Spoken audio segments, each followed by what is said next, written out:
नमस्कार, स्वागत है आपका ITNO स्वदेश पर। आप देख रहे हैं हमारे ये खास सेगमेंट मार्केट के महारथी।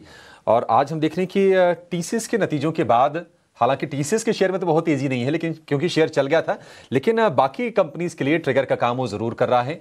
और इन्फोसिस, विप्रो जैसे शेयरों में आज हम तेजी का माहौल देख रहे हैं। रिलायंस, HDFC बैंक, कुछ और शेयर हैं जो बाजार को आज हम देखने की मजबूती प्रदान करने काम कर रहे हैं। और बेहतरीन तेजी आज हम देख रहे हैं निफ्टी बैंक में। 56,500 का जो हर्डल था उसको पार करके ऊपर बढ़ने की कोशिश कर रहा है। तो बाजार के लिए अब हम कहेंगे कि यहां से एक मल्टीपल ट्रिगर्स आ रहे हैं। एक तो हम देख रहे हैं कि एफआईज की लगातार 3 दिन की बाइंग हो गई है। क्वांटम छोटा है, अभी भी काफी ज्यादा शॉर्ट है, ये हमें नहीं भूलना चाहिए।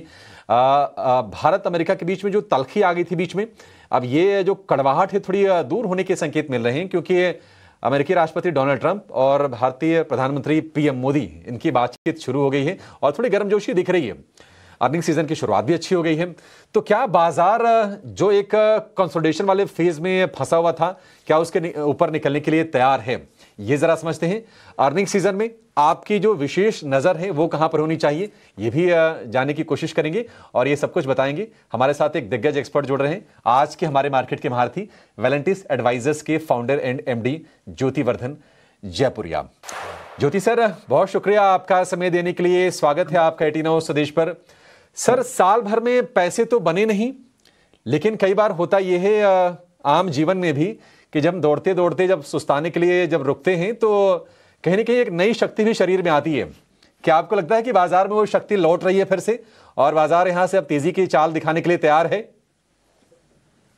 तो देखिए, हम लोग का एक साल पहले भी अनुमान था कि एक टाइम करेक्शन आएगा मार्केट में, जो अपने को देखने को मिला क्योंकि वैल्यूएशन काफी महंगे हो गए थे।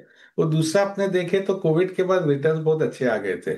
अगले एक साल में भी टाइम करेक्शन तरीका ही माहौल रहेगा, पर जैसे पिछले एक साल, पिछले 15 महीने में नेगेटिव रिटर्न आए थे, मेरे ख्याल से हाई सिंगल डिजिट तक रिटर्न आ सकते हैं अगले एक साल में, क्योंकि वैल्यूएशन थोड़े सस्ते हो गए हैं और अर्निंग्स का रिकवरी होना चाहिए।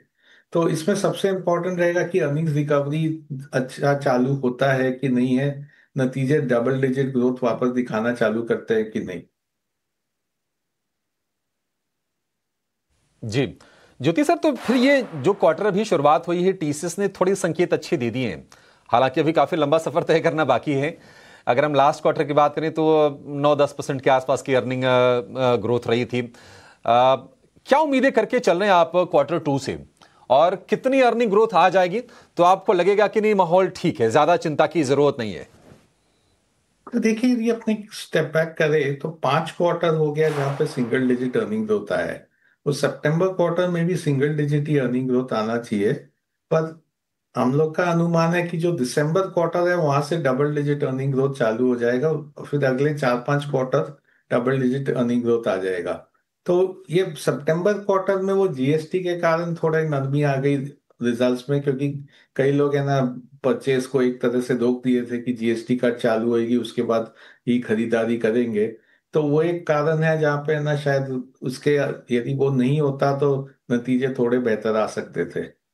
पर ओवरऑल बैंक्स एक सेक्टर है जो है ना काफी नीचे करेगा अर्निंग्स को, क्योंकि बैंक्स वापस से नेगेटिव ग्रोथ दिखाएगा। पर दिसंबर क्वार्टर से बैंक्स में नेगेटिव ग्रोथ बंद होके पॉजिटिव ग्रोथ चालू हो जाएगा। तृप्ति उपाध्याय द साइड, त्योहारों के बीच में हम खड़े हैं, तो मैं जानना चाहूंगी कि फेस्टिवल्स और इक्विटी मार्केट के बीच कोरिलेशन कितना मजबूत होता है ऐतिहासिक तौर पर अगर देखा जाए तो? क्या इस दौरान लार्ज कैप और मिड कैप में इन्वेस्टर्स को कई मौके मिल सकते हैं? किन खास सेक्टर्स पर नजर रखी जाए? हाँ, तो देखिए, ऐसे दिवाली के आसपास मार्केट बढ़ता है घटता है ऐसा कुछ है नहीं, जल्दी कोई ट्रेंड को तोड़ता नहीं है। पर एक चीज जो होती है वो है ना, खरीदारी पे हरदम ध्यान रहता है कि डिमांड अच्छा था क्या फेस्टिव सीजन में, क्योंकि दशहरा और दिवाली आते हैं साथ में।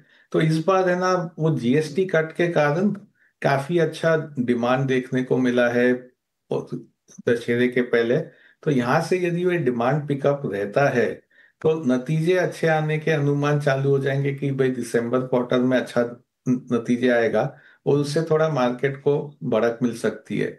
दूसरा है कि यदि अपने देखे तो नवंबर दिसंबर जनरली जो ईयर एंड रैली बोलते हैं, सांता क्लॉज रैली बोलते हैं, तो वो है ना एक बाजार के लिए सीजनली अच्छा पीरियड रहता है।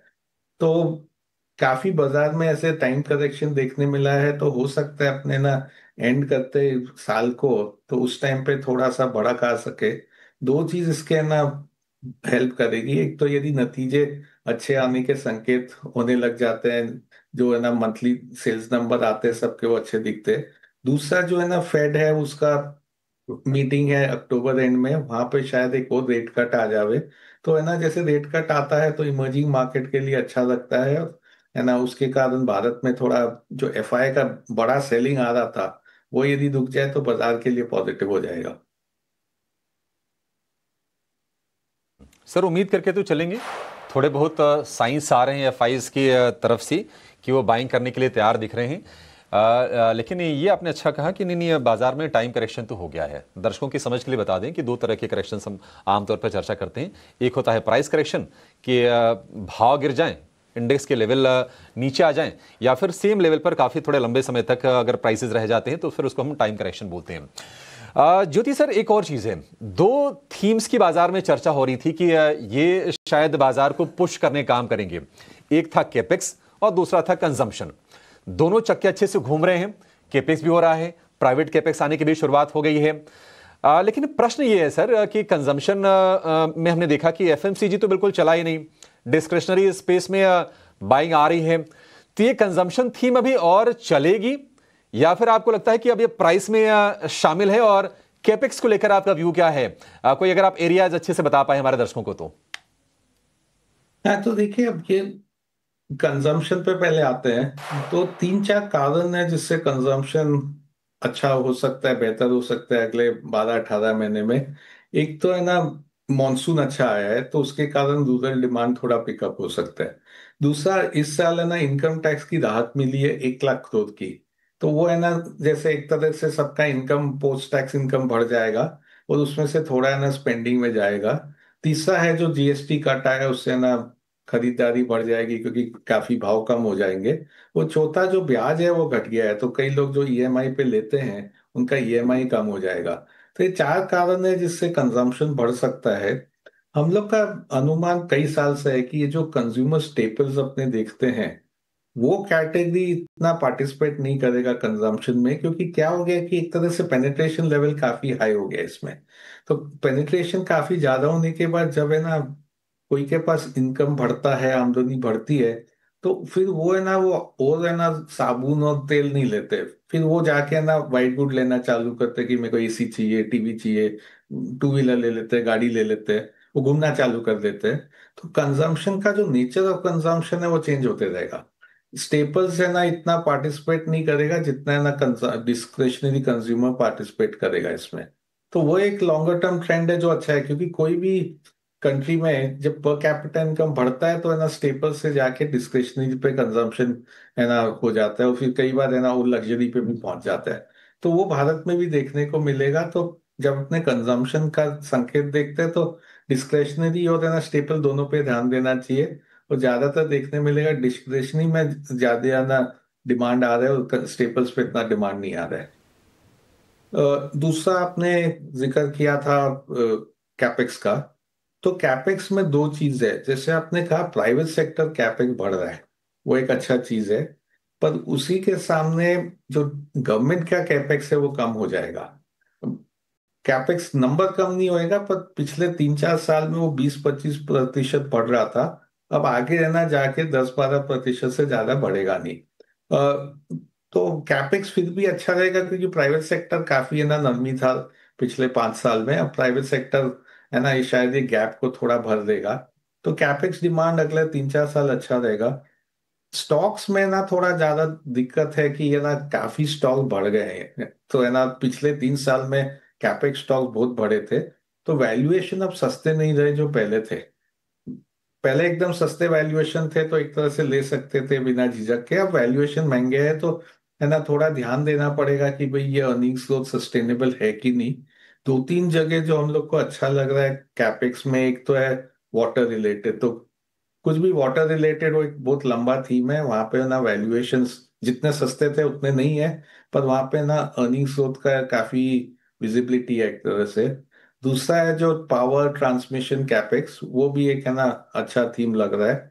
और तीसरा ये गवर्नमेंट प्रोग्राम्स में, मतलब उनका जैसे जल जीवन प्रोग्राम है, कुसुम है, तो वहां पे ना गवर्नमेंट का काफी फोकस है, तो वहां के रिलेटेड कंपनीज में देख सकते हैं।